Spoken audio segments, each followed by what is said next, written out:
Ito na yung mga pinagbibili ko para sa aking Action 4 and sa Osmo Pocket 3. Una ay yung mga case. Kasi pinaka-importante ito para di sila magkaskas. Ayan, may mga soft kinemi dyan. Picture niya. Yarn. Next, ito para sa Action 4. Ganyan siya. From Ugreen to.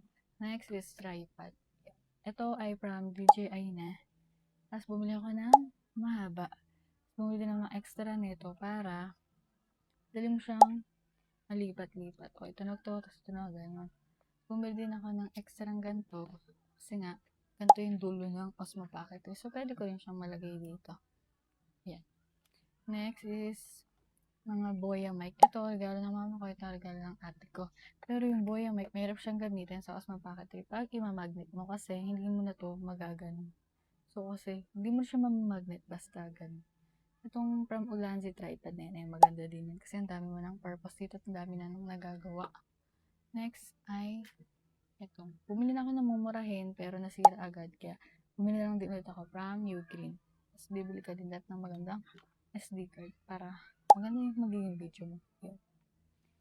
Next ay bumili din ako ng case. Ito medyo malaki siya. Parang may gusto akong bilhin sa TikTok na medyo maliit. Pero kasi ito yung lagayan niya. Parang sakto siya ng shape ng Osmo Pocket 3 mo. So, hindi siya magaganong-ganon. Hindi siya magugulo. Fix lang siya.